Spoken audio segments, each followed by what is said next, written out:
Waktu si Salwa ada lagi pojok, tiba-tiba aja Wak Salwa ini dibisikin sama suara cowok. Suaranya berat tapi lirih kali. Cowok tuh bilang, hidup itu gak guna, ada pisau di luar.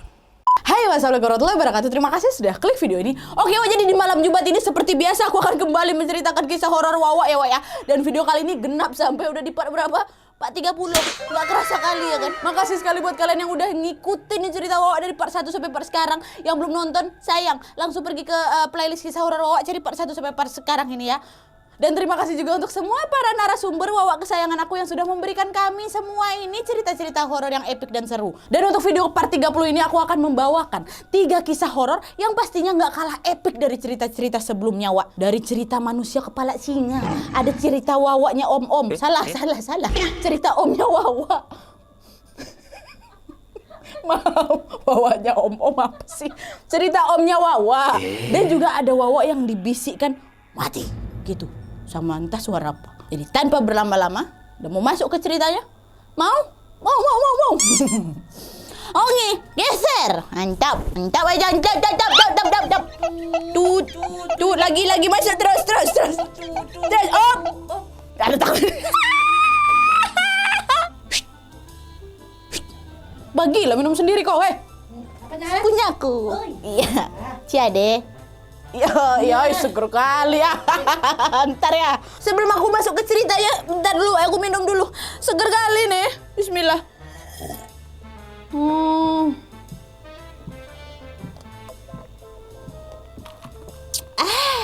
Lagi filming aku nggak ditemenin minuman ini tuh kayak ambulan tanpa niu-niu. Minuman apa? Kopi Good Day Cappuccino. Minuman favorit aku sama tim pastinya, ya kan deh? Yoi. Kopi cappuccino dengan sensasi ala cafe, creamy foamnya tebal dan coko granulnya yang enak pastinya, rasanya nyatu kali. Tunggu dulu, segar kali Wak. Nanggung aku minumnya tadi. Mood booster aku sama tim kali nih Wak, yang selalu bisa nemenin aku pada saat aku syuting, cari kisah horor Wawa ini sama editing pakai ini terus. Cuaca panas kayak sekarang ini kan jadi kan es, cuaca dingin hujan-hujan tinggal diseduh anget-anget ya kan. Seger kali ya, gampang kali carinya Wak. Datang aja ke warung, toko sembako, minimarket yang ada dekat-dekat kalian tuh pasti ada, nggak mungkin nggak. Kopi Good Day Cappuccino, minum di rumah berasa minum di kafe ya Wak. Tiap bulan aku sama tim selalu beli ini 1 kardus biar kalian tahu saking nggak bisanya kalau nggak ada Good Day Cappuccino ya deh. Dan ada kabar gembira juga buat Wawa aku yang ada di kota Medan, buat abang, adik, kakak nang buru tulang hasian. Bakal ada promo beli 5 saset gratis 1 saset. Wak, lumayan kali. Pagi malam bisa diminum ya kan. Bisa dingin bisa panas. Jangan sampai kehabisan Wak. Ya. Oh, Medan catat, beli 5 gratis 1. Minum lagi aku bentar. Tengok foamnya tebal kali. Seger. Nah, ada segar dan naik mood aku ya kan. Baru kita masuk lagi nih ke kisah Wawanya. Di gimana kisah menyeramkannya, kita langsung masuk aja ke ceritanya. Check it out.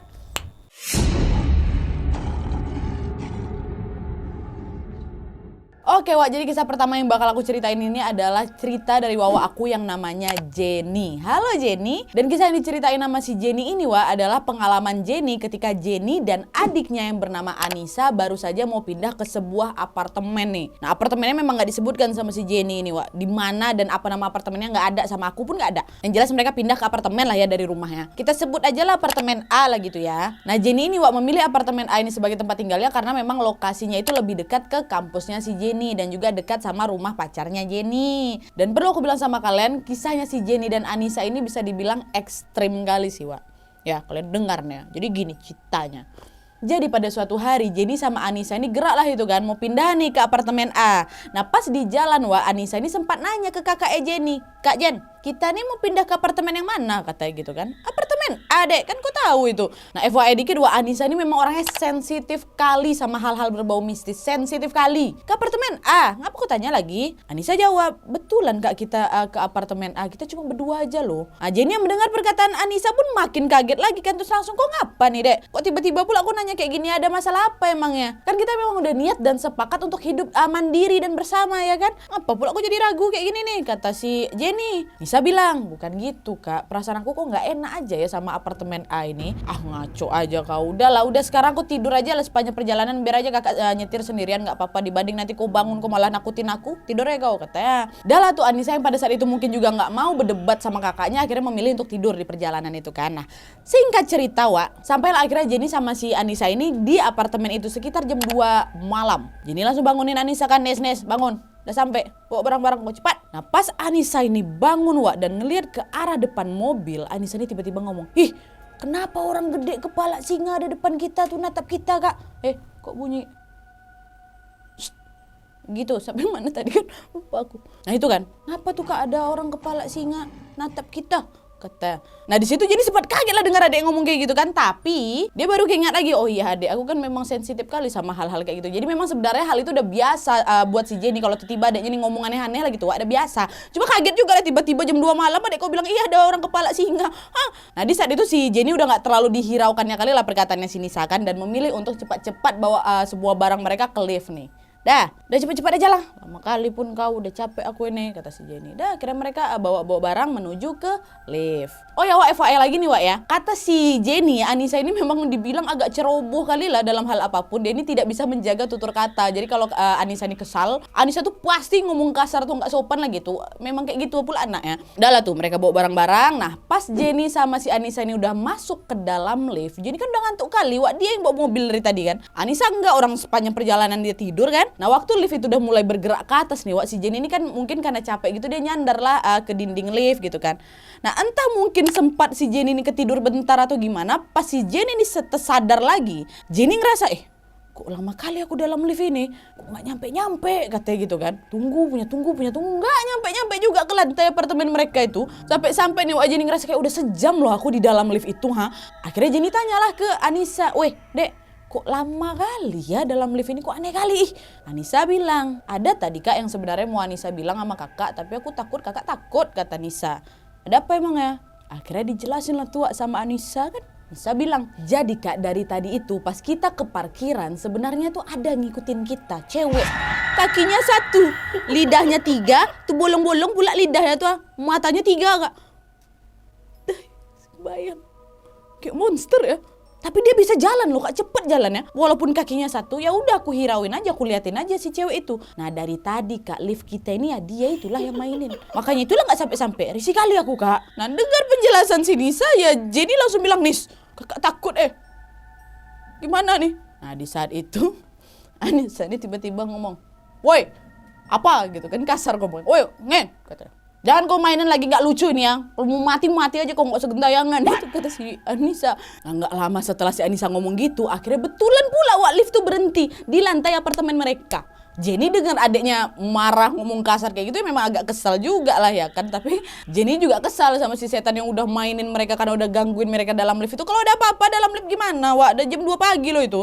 Tapi ya udahlah waktu itu si Jenny juga udah capek ya kan. Akhirnya Jenny pun langsung lah nyampe di apartemen, dia langsung tidur. Nah Anissa yang memang sepanjang perjalanan dia tidur aja kerjanya itu belum ngantuk lagi nih kan. Dia main lah game dulu sama cowoknya sambil open mic gitu lah Wak, macam terloud speaker gitu kan suaranya. Jadi suara Anissa ini juga terloud speaker di HP cowoknya gitu lah, open mic. Dah main-main deh gitu kan, killing time. Nah selesai main, mereka lanjut teleponan. Nah terus cowoknya Anissa itu dia bilang, sayang, kok tadi ngapa kok aneh kali? Aloh aneh kenapa? Kata Nisa kan, kok ada ngomong aneh tadi? Bilang apa aku?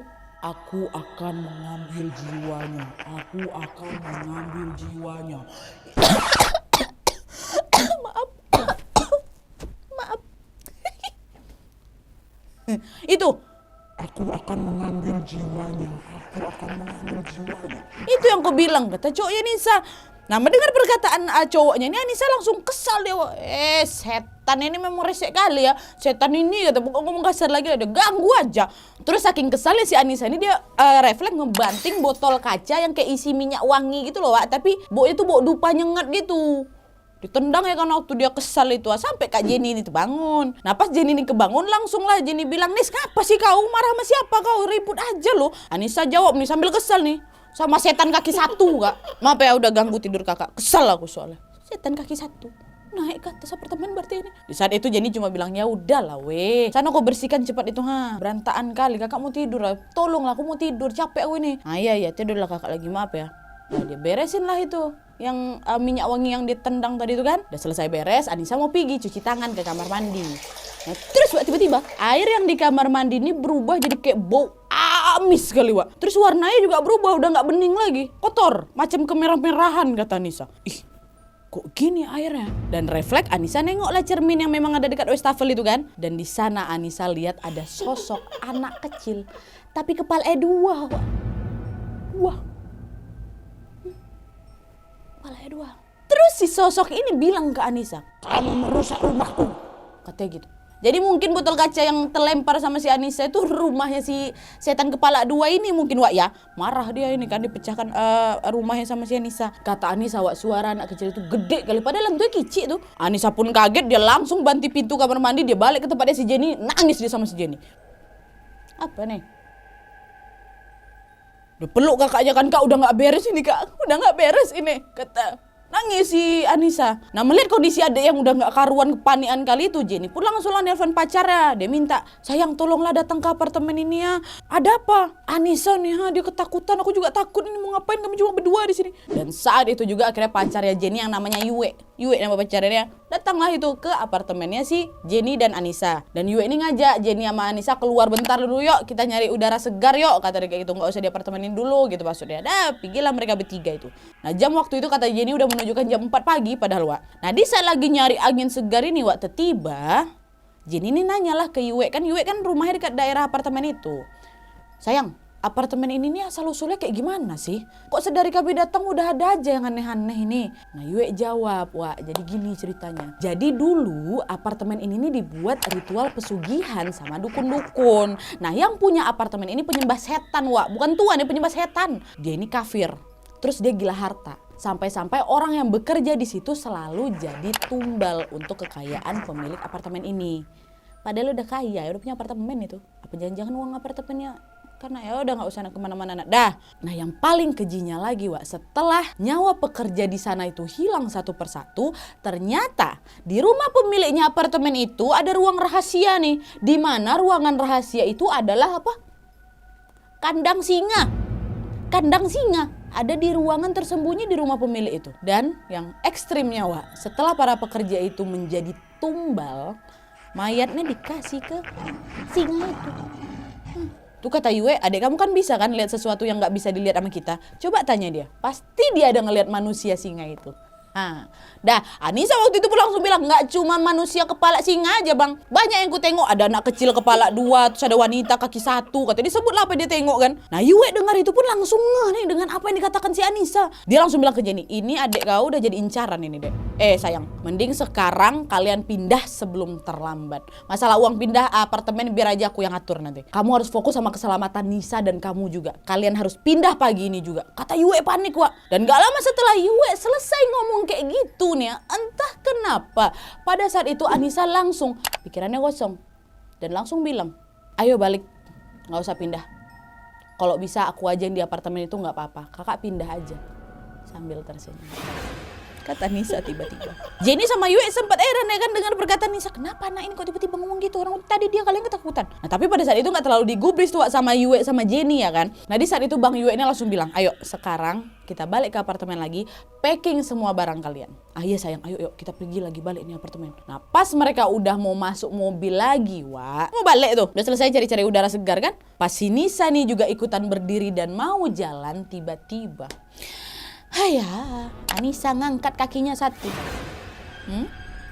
Seolah-olah semacam dia lagi pincang gitu loh Wak. Nah pas dia lagi ngangkat kakinya ini, tiba-tiba dia julurin lidahnya. Dan Yue pada saat itu langsung sadar kalau Anissa ini kesurupan hantu kaki 1 tadi. Langsunglah cepat-cepat kan si Jenny sama Yue masukin si Anissa dalam mobil. Dan pas Anissa duduk di dalam mobil pun Wak, Anissa masih sambil julurin lidahnya, ngangkat kaki juga terus melotot nih ke kanan ke kiri. Ya Allah bayangin kalian. Gitu dia duduk. Mirip gak sih? Mirip gak sih coy? Kayak gitu. Akhirnya Jenny telepon mama Jenny kan, yang bilang, Mama, ini Nisa lagi kerasukan ini. Jenny lagi sama Yue, apa yang harusnya dilakukan? Mana mama biar Nisa sadar. Nah sebelum mamanya Jenny sempat ngejawab, Wak, ternyata Anissa denger nih omongan Jenny. Jenny kan depan duduk sama Yue tuh. Anissa langsung rebut HP ya Jenny, dia lempar ke belakang. Prak! gitu. Dibanting ya HP kakak. Nah pas Anissa udah banting HP-nya Jenny, Anissa juga nyempet cakar itu pipi kakak ya dari belakang. Jangan lancang, kata dia gitu. Dan di saat itu akhirnya Yue bilang, di HP aku ada aplikasi Al-Quran, kau buka cepat sayang. Langsunglah di play sama si Jenny lantunan surat Yasin di dalam mobil tuh. Dan tapi pada saat itu si Anissa malah tertawa. Gitu kali ya. Udah lah tuh, tetaplah si Yue ngegas mobilnya kan supaya bisa balik ke apartemen lagi nih. Akhirnya sampailah mereka ke apartemennya. Si Anissa udah agak mulai tenang tuh. Dah, tapi nggak tahu nih masih kesurupan atau enggak ya. Udah lah tuh. Mereka parkir langsung balik masuk ke dalam apartemen. Nah pas Yue, Jenny sama Anissa masuk, kalian tahu nggak? Ini menurut aku epic. Semua pekerja apartemen yang udah datang, beberapa memang, langsung berlutut ke Anissa kayak nyembah gitu loh, Wak. Nampak Anissa langsung nyembah mereka. Epic nggak tuh? Jenny nengok itu kaget lah, astagfirullah apa ini? Yang tengoklah, astagfirullah, ya Allah ngapa ini? Yue langsung gak pikir lama-lama, dia langsung jalan masuk ke apartemennya si Jenny untuk bisa packing semua barang-barang mereka kan. Tapi pas Yue buka pintu apartemennya si Jenny, apartemen Jenny udah berantakan, Wak. Dan banyak ada beberapa kertas-kertas yang gak pernah mereka lihat, kayak kertas-kertas asing. Dan di kertas-kertas itu kayak ada sesuatu yang merah-merah gitu. Hah, waktu nengok berantakan rumah, apartemennya. Akhirnya Yue langsung nelpon bapak ya kan. Dan di saat itu papanya bilang, cepat kau packing nak. Suruh mereka packing semua barang-barangnya keluar dari apartemen itu sekarang juga. Udah tuh, langsung packing mereka semua. Saat Anissa diam, udah kau nunggu aja di situ biar aku yang beres-beresin, udah kan. Nah singkat cerita akhirnya Yue selesailah itu packing dan langsung bawa Jenny dan Anissa keluar dari apartemen itu juga pagi itu juga dan langsung bawa mereka ke rumahnya Yue. Dah, sesampainya di rumahnya Yue, papanya Yue ini pun yang memang seorang ustadz langsung ngomonglah ke Anissa, kamu siapa cantik? Baca Al-Quran dulu yuk baca dulu. Tapi di saat itu Papa Yue malah dicakar lengannya sampai ada yang berobek bajunya Papa Yue tuh. Tapi Papa Yue nggak peduli. Anissa saat itu langsung ngomong, aku akan membawa anak ini pergi. Bawalah kalau kau sanggup, kata Papa Yue. Terus si Om langsung lah dikeluarkannya tasbih, dikalungkannya ke Anissa. Langsung bacain doa, sempat marah juga, ngamuk juga Anissa sampai akhirnya singkat cerita Anissa sadar dan ngomong, Kak, kok aku dibakar? Untung aja ada orang yang selamatin aku. Kalau enggak udah angus aku loh, kata Anissa. Sempat gitu baru dia pingsan. Dan langsung dibawa ke rumah sakit. Dan semenjak itu mereka udah nggak mau lagi lah balik ke apartemen A itu. Mereka pindah, nggak tahu, entah nyari kos-kosan, entah nyari apartemen, entah balik ke rumah lagi, nggak jadi hidup mandiri mereka. Tapi alhamdulillahnya semenjak kepindahan mereka itu udah nggak pernah lagi terjadi hal-hal mistis seseram di apartemen A. Walaupun ada lagi ya kan, tapi yang nggak ada yang paling seram di apartemen A. Yalah, seram kali kan we. Kalian tengok itu, levelnya udah bukan pocong kuntilanak lagi, palak singa, lidah panjang, bolong-bolong. Ya Allah, sehat-sehat terus ya kok Jenny, Anissa, Yue, salam buat bapak juga. Bentar Wak, butuh kesegaran lagi aku.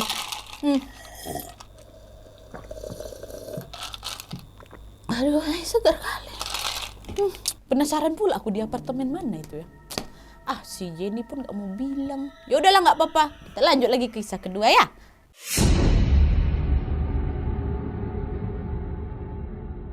Oke, kisah kedua yang bakal aku ceritain ini datang dari wawa aku yang bernama Tirahayu dari Brebes. Halo Tirahayu, halo Brebes.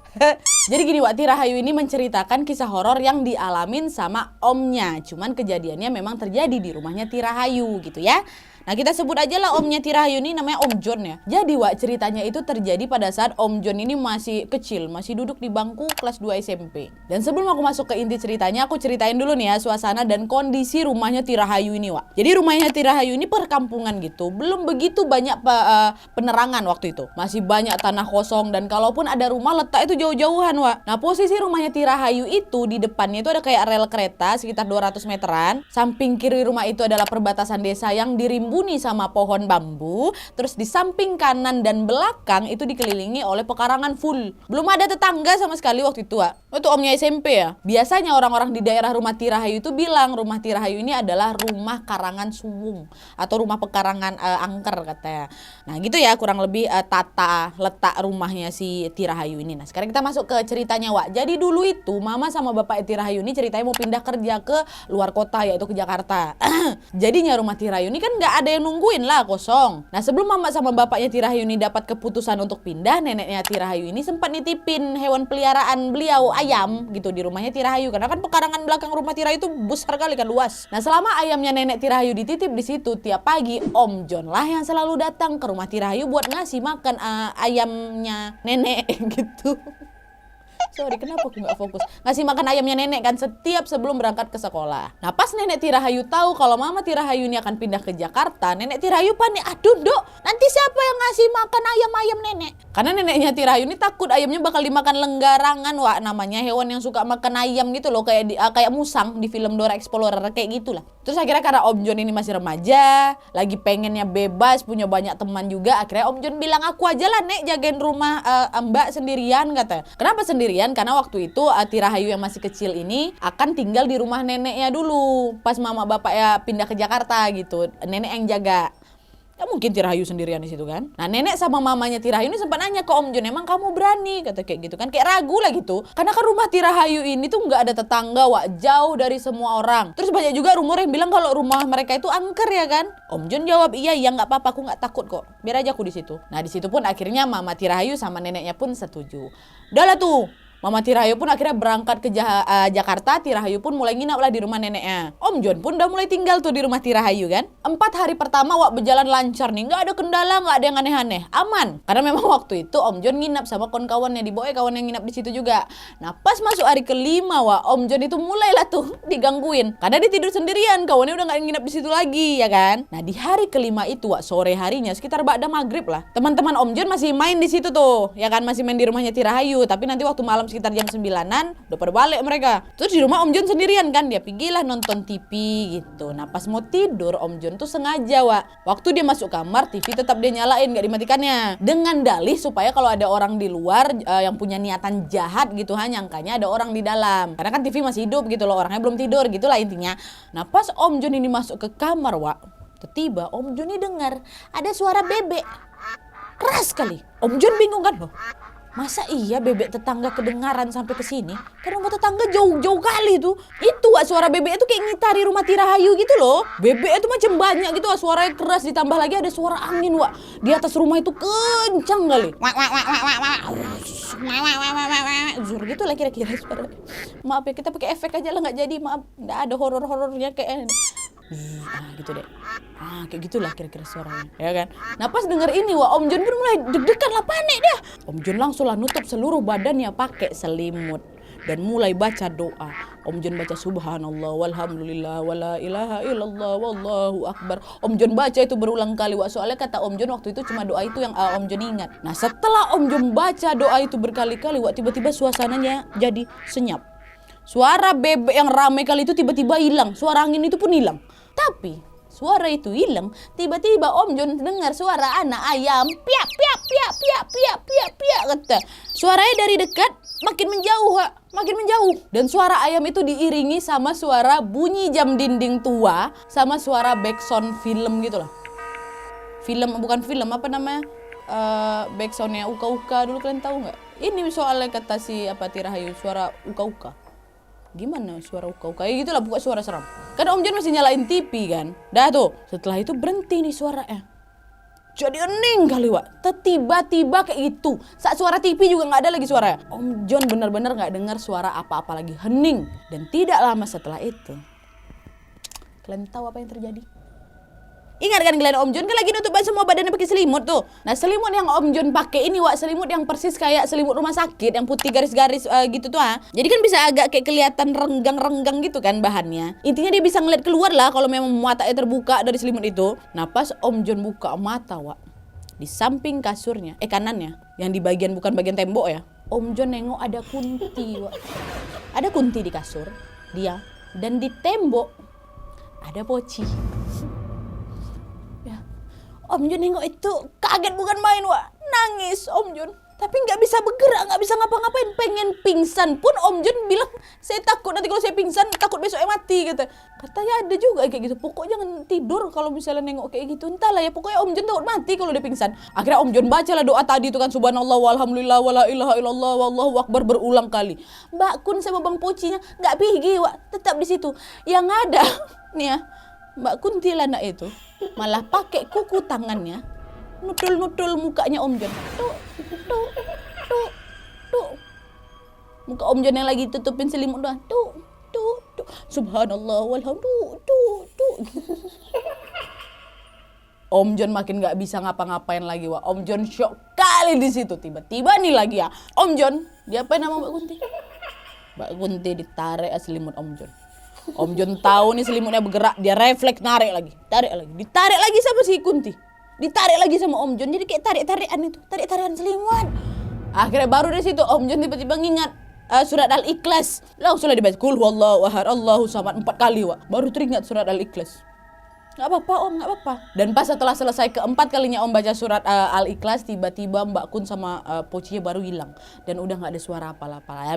Dan gak ada lagi suara apa-apa. Yang Om Jon dengar pada saat itu cuma suara jam tuh. Deng, deng gitu. Di saat itu Om Jon nangis lawat. Sudah mikir, aduh gimana ini? Kalau aku pergi belum tentu besok aku masih hidup. Gimana?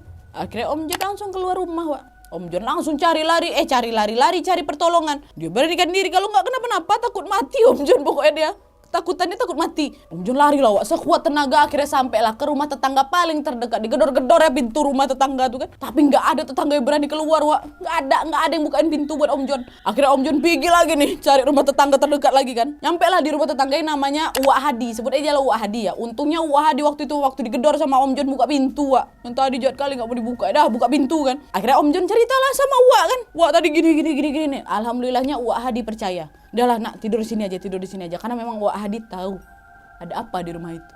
Dah. Dan pas Om Jon baru aja selesai cerita kejadian dan Om Jon mau lanjutin tidur lagi, tiba-tiba mati lampu. Mati listrik. Tapi nggak apa-apa lah, setidaknya udah ada kawan, ada Uwak Hadi. Udah nyampe di situ Om Jon lega kali katanya. Wah, Om Jon itu ya, dia sempat ngebayangin kalau dia belum keluar rumahnya Tirahayu, udahnya mati lampu di sana pula. Entahlah aku jadi apa di situ. Dan gara-gara malam itu Om Jon jadi bisa lihat hal-hal seperti itu lagi sampai sekarang, kata Tirahayu. Kasihan Om Jon ya. Niat mau bantu jagain ayam nenek malah kena ganggu. Udah sampai sekarang tertengok lagi hal-hal kayak gitu. Nggak apa-apa Om Jon, nggak apa-apa. Yang penting bantu nenek, yang penting nenek bahagia. Sehat-sehat terus ya Om Jon ya, Tirahayu sama keluarga juga. Lanjut lagi ke kisah terakhir, Wak.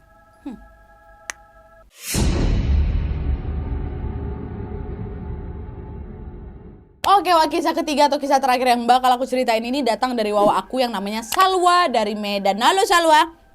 Horas Medan. Dah, Salwa ini, Wak. Jadi Wak, Salwa ini memang lumayan peka dengan hal-hal mistis. Jadi ceritanya Salwa ini bermula di saat Salwa ini kelas 2 SMK dan ikut organisasi film gitu. Nah, organisasinya ini, Wak, punya studio 2 lantai. Lantai bawah itu dipakai biasanya untuk tamu, terus ada juga kamar mandi, ada satu dapur, ada juga satu ruangan buat meja makan. Terus ada lagi satu ruangan yang memang kosong gitu karena kotor aja lah. Jadi nggak pernah dipakai ruangan itu ya. Nah, itu lantai 1. Di lantai 2-nya, Wak, itu ada 2 ruangan juga, terus ada satu kamar mandi. Dimana begitu kalian naik lantai 2, depan tangga itu langsung kamar mandi ya. Terus nanti di kanannya ada kayak ruang editor yang ada balkonnya. Terus di sebelah kirinya ada ruangan untuk simpan-simpan barang gitu lah, Wak. Kayak lighting, tripod, baju-baju gitu macam-macam lah di situ. Nah, kejadian ini, Wak, terjadi baru tahun lalu nih 2020. Hari itu sekitar jam 4 sore. Jadi ceritanya Salwa ini lagi berempat di studio. Ada kawan-kawannya yang lain juga. Namanya Bang Rian, Bang Raki, sama Kak Dila, terus Salwa. Berempat ya. Nah, waktu itu Wak, Salwa ini lagi di ruang editor sama Bang Rian. Mereka lagi ngobrol-ngobrol biasa kan. Nah, Bang Raki sama Kak Dila lagi di bawah, lantai bawah. Nah, pas Salwa sama Bang Rian ini lagi ngobrol-ngobrol, posisi pintu balkon itu memang ditutup, Wak, karena lagi pakai AC mereka. Terus pintu ruangan yang di depan memang sengaja dibuka gitu. Dan menurut Salwa pada saat itu nggak ada celah sedikit pun buat angin masuk, nggak ada. Nah, waktu lagi ngobrol-ngobrol gitu, Wak, tiba-tiba aja nih pintu ruangan editor itu ketutup. Tempat yang mereka duduk tuh ketutup kayak kebanting tuh. Nah, Salwa sama Bang Rian yang lagi ngobrol-ngobrol tuh langsung tatap-tatap kan. Weh, apa tuh, Dek? Iya ya Bang, apa tuh Bang? Nggak tahu Bang, si Raki tuh mungkin sama si Dila lagi ngerjain kita, katanya gitu. Dah lah tuh, nah karena memang mereka ini penasaran, Salwa sama Bang Rian ini pun akhirnya manggil Bang Raki sama Kak Dila. Woi Raki, Dila naik dulu ke atas, kata Bang Rian kan. Nah pas Bang Raki sama Kak Dila ini udah naik ke atas, nanyalah Salwa, woi kalian tadi ada banting pintu ini ya? Hah? Nggak ada. Kami dari tadi di bawah kok nggak ada. Iya betul lah, kata Salwa kan. Betul nggak ada. Kalau memang kami ke atas pasti kedengaran suara kaki kami. Nggak ada kan? Nggak ada sih kak. Nah mendengar jawaban dari Kak Dila Wak, dan Raki, Salwa sama Bang Rian pun langsung diam nih. Bang Raki sama Dila pun ikut diam di ruang editor lantai 2 tuh jadi ya. Nah di saat lagi diam-diam ini Wak, tanpa sengaja Salwa lihat ada cewek berdiri di sampingnya Bang Raki. Salwa kan memang bisa lihat kan, dia pakai baju putih, rambut terurai, tapi kayak bayangan gitu, nggak begitu solid. Salwa diam aja, nggak mungkin lah dia ngomongin di situ, takut nanti kawan-kawannya. Udah lah tuh, ada sesuatu di situ. Aduh.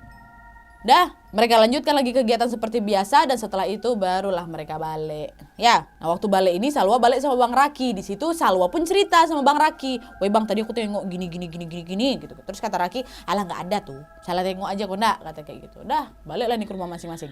Sampai akhirnya keesokan harinya Bang Raki tiba-tiba ngechat Salwa. Dek, cewek yang Salwa lihat di ruang editor tuh kayak mana bentuknya? Salwa bilang ya kayak bayangan Bang, pokoknya dia putih, rambutnya terurai nutupin muka, tapi bayangan ya Bang ya? Oh, dia ketawa nggak Dek? Kata Raki. Enggak Bang, nggak ketawa, dia diam aja situ, ngapa emang? Nah waktu udah ditanya kayak gitu, Bang Raki nggak balas lagi chatnya si Salwa kan. Sampai akhirnya Salwa ketemu lagi nih sama Bang Raki di studio. Nah di studionya ini Bang Raki cerita lah. Salwa, aku baru aja mimpi didatangin perempuan yang Salwa sebutin itu. Di mimpi aku itu kejadiannya sama kayak pas Salwa sama Bang Rian manggil aku sama Dila ke lantai atas itu, sama persis kayak gitu. Sampai kita diam-diaman di studio pun kayak gitu juga mimpi aku. Nah terus di situ aku barulah nengok ada cewek berdiri di samping aku sambil ketawa-ketawa gitu, kata Bang Raki. Nah mendengar perkataan Bang Raki di situ Salwa pun dia nggak bisa banyak komentar, dia diam aja. Oh gitu ya Bang. Udah gitu aja. Tapi nggak lama setelah itu Salwa yang malah sakit. Salwa yang malah sakit, bukan Bang Raki. Mental Salwa down langsung. Salwa jadi banyak pikiran, nggak ngerti kenapa. Tapi waktu itu lagi sakit-sakitan ini Salwa tetap paksain untuk tetap pergi ke studio. Karena ada memang beberapa kerjaan yang harus dikerjain dan didiskusikan kan. Nah hari itu pas lagi di studio dari siang sampai sore itu masih aman kata Salwa, nggak ada apa-apa. Sampai akhirnya pas malam, pas lagi kumpul di ruang editor, tiba-tiba badan Salwa ini berat kali. Dan gak tahu kenapa juga Salwa tiba-tiba langsung nangis. Nangis nih kan. Dan dia jalan turun ke lantai bawah. Di saat itu Salwa bilang dada Salwa perih kali perih kali. Sesak gitu loh. Salwa lari ke bawah kan, terus Salwa lihat di bawah itu udah rame kali mereka itu tiba-tiba kumpul di studio kami Kak. Terus sosok-sosok yang ada di bawah itu jalan ke arah Salwa sampai akhirnya Salwa terpojok di kamar mandi lantai bawah. Kebayang kali nggak tiba-tiba? mundur set terpojok. Alah. Nah waktu si Salwa lagi terpojok ini aku balik ini. Waktu si Salwa lagi terpojok, tiba-tiba aja Salwa ini dibisikin sama suara cowok. Suaranya berat tapi lirih kali. Cowok tuh bilang, Hidup itu nggak guna. Ada pisau di luar. maaf. Salwa nangis dengar itu, nangis dia. Tapi sambil nangis ini dia pun betul langsung keluar dari kamar mandi dan ambil pisau yang ada di dapur. Untungnya waktu itu Kak Dila nengok gelagat Salwa nih udah nggak betul ya kan. Kawan-kawan yang lain masih kerja memang, tapi Kak Dila nengok. Yang nggak ada kawan-kawan yang Salwa nih kenapa-napa, cuma Kak Dila lah untungnya. Kak Dila langsung kejar si Salwa yang udah masuk ke dalam kamar mandi. Dan di saat itu sebenarnya Salwa ini sadar, tapi badan si Salwa tuh bergerak dengan sendirinya. Salwa tuh udah kayak nggak bisa pikir lagi gitu loh. Tapi waktu Kak Dila itu mau turun pintu kamar mandi udah ditutup sama si Salwa. Didobrak lah sama Kak Dila. Masuk Kak Dila dipukul tangannya, ngapain kau? Pisau yang ada di tangan Salwa pun terlepas untungnya, alhamdulillah. Dan setelah itu Salwa muntah Dan Salwa udah gak ingat apa-apa lagi, pingsan. Nah setelah Salwa sadar, Kak Dila pun akhirnya bilang nih sama Salwa kalau Salwa sempat teriak-teriak ngomong di luar rame gitu. Dan setelah Salwa ini udah cukup kuat untuk bangun, Kak Dila sama Bang Rian pun langsung lah bawa Salwa balik ke rumahnya Kak Dila. Karena kebetulan bapaknya Kak Dila tuh paham nih tentang hal-hal mistis kayak gitu lah Nah di rumah Kak Dila ini mungkin si Salwa ini dibaca-bacain gitulah sama papanya Kak Dila. Dan setelah selesai, papa Kak Dila ini ngomong, itu teman kalian tuh jangan dibiarkan banyak ngelamun ya. Yang dia bawa tuh banyak. Oh iya siap Om. Oke Om, makasih Om. Kami balik Om. Balik lah. Begitu lah pokoknya balik lah. Pokoknya si Salwa ini gak boleh dibiarkan ngelamun gitu, apalagi sendirian. Dan setelah itu Salwa pun langsung diantar pulang sama Bang Rian. Dan sesampainya di rumah Salwa pun ternyata gangguannya gak berhenti. Tidak. Malah si Salwa ini dibisikin lagi Bisikan tuh bilang apa? Mati. Dan di saat itu kepala Salwa langsung pusing kali. Salwa sampai ngejedot-jedotin kepala Salwa itu ke tembok Kasihan ya kalau kayak gitu ya. Dan kejadian itu berulang-ulang kali sampai bulan 12 kemarin tahun 2020, berbulan-bulan deh kayak gitu. Suara itu bukan sekali dua kali terdengar, tapi udah sering kali gitu loh di telinga kita. Dan baru di bulan Januari 2021 Salwa baru bisa terlepas dari suara-suara itu karena Salwa mulai memperbaiki ibadahnya dan mulai sibuk sama kegiatan-kegiatan Salwa. Dari situlah Salwa belajar untuk menghiraukan suara itu dan fokus sama apa yang Salwa kerjakan. Aduh, sehat-sehat ya Salwa ya. Aduh, serem juga kalau dibisikin kayak gitu terus ya. Mati. Coy. Aduh, semoga Salwa dan kawan-kawannya selalu dilindungi Allah Subhanahu wa taala ya. Perkuat lagi ibadah ya, udah mantap kok itu. Kalau memang lagi banyak pikiran Salwa, cari juga nanti kawan yang bisa Salwa percaya untuk berkeluh kesah gitu. Pasti Salwa bisa lah ngelewatin apapun masalah yang lagi Salwa hadapin sekarang ya. Jangan banyak ngelamun, jangan ingat kata papanya Kak Dila ya. Oke, Wak, jadi tadi 3 kisah horor dari Wawa, yang mana paling seram menurut kalian? Menurut aku yang mana? Nat, yang semuanya lah. Semua pasti. Yang seram pasti akan aku up. Yang seram, epic, ekstrim, up. Kan? Dan buat kalian juga yang pengen berbagi kisah horor pribadi kalian kepada kami, silakan langsung email aja di email di bawah ini dengan subjek kisah hororku. Susun aja cerita apa adanya, rapi, jelas. Dan boleh juga nanti masukin nomor handphone atau nama Instagramnya, karena kadang setiap kali cerita yang kami pilih itu akan kami selalu balasnya dari email gitu loh, Wak. Kadang kan kalian juga mungkin ada beberapa yang gak rajin buka email kan. Jadi boleh nanti masukin aja nomor handphone atau nama Instagramnya aja lah, minimal gak apa-apa ya. Oke, Wak, jadi sekian dulu videonya. Terima kasih banyak yang sudah menonton. Kalau kalian suka video ini, klik like-nya. Jangan lupa komen di bawah untuk ide dan saran-saran untuk video selanjutnya. Jangan lupa nyalain notifikasinya supaya kalian tahu kalau aku upload video baru. And as always, jangan lupa untuk klik tombol subscribe supaya kalian sama-sama tahu informasi menarik dan menegangkan dari channel aku. See you next video, Wak. Bye. Udah Aspi, udah Aspi. Maaf ya.